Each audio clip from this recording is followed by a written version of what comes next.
chapter 8. Then the Lord said to Moses, Go to Pharaoh and say to him, This is what the Lord says, Let my people go, so that they may worship me. If you refuse to let them go, I will plague your whole country with frogs.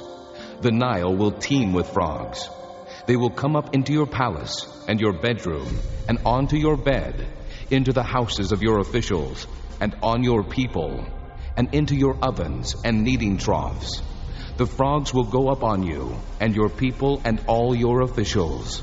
Then the Lord said to Moses, Tell Aaron, Stretch out your hand with your staff over the streams and canals and ponds, and make frogs come up on the land of Egypt. So Aaron stretched out his hand over the waters of Egypt, and the frogs came up and covered the land. But the magicians did the same things by their secret arts. They also made frogs come up on the land of Egypt. Pharaoh summoned Moses and Aaron and said, Pray to the Lord to take the frogs away from me and my people, and I will let your people go to offer sacrifices to the Lord. Moses said to Pharaoh, I leave to you the honor of setting the time for me to pray for you and your officials and your people, that you and your houses may be rid of the frogs, except for those that remain in the Nile. Tomorrow, Pharaoh said. Moses replied, It will be as you say, so that you may know there is no one like the Lord our God. The frogs will leave you and your houses, your officials, and your people. They will remain only in the Nile. After Moses and Aaron left Pharaoh, Moses cried out to the Lord about the frogs he had brought on Pharaoh. And the Lord did what Moses asked. The frogs died in the houses, in the courtyards, and in the fields. They were piled into heaps, and the land reeked of them. But when Pharaoh saw that there was relief, he hardened his heart and would not listen to Moses and Aaron, just as the Lord had said. Then the Lord said to Moses, Tell Aaron, Stretch out your staff and strike the dust of the ground, and throughout the land of Egypt the dust will become gnats. They did this. And when Aaron stretched out his hand with the staff and struck the dust of the ground, gnats came upon men and animals. All the dust throughout the land of Egypt became gnats. But when the magicians tried to produce gnats by their secret arts, they could not.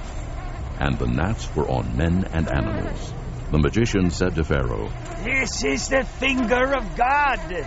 But Pharaoh's heart was hard, and he would not listen, just as the Lord had said.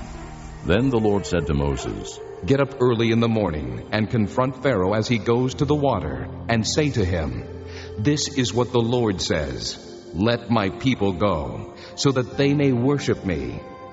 If you do not let my people go, I will send swarms of flies on you and your officials, on your people, and into your houses. The houses of the Egyptians will be full of flies, and even the ground where they are. But on that day I will deal differently with the land of Goshen, where my people live. No swarms of flies will be there, so that you will know that I, the Lord, am in this land. I will make a distinction between my people and your people. This miraculous sign will occur tomorrow. And the Lord did this. Dense swarms of flies poured into Pharaoh's palace and into the houses of his officials, and throughout Egypt the land was ruined by the flies. Then Pharaoh summoned Moses and Aaron and said, Go, sacrifice to your God here in the land.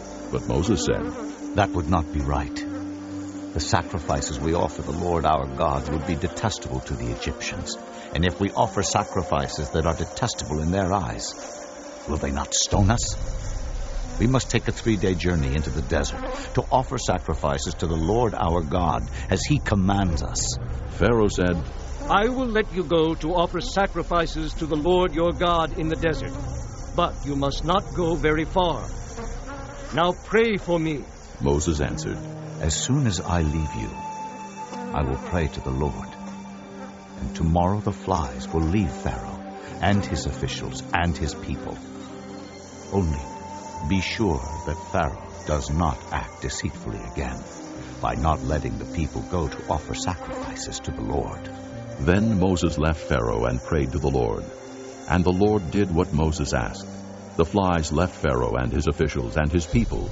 Not a fly remained. But this time also Pharaoh hardened his heart and would not let the people go.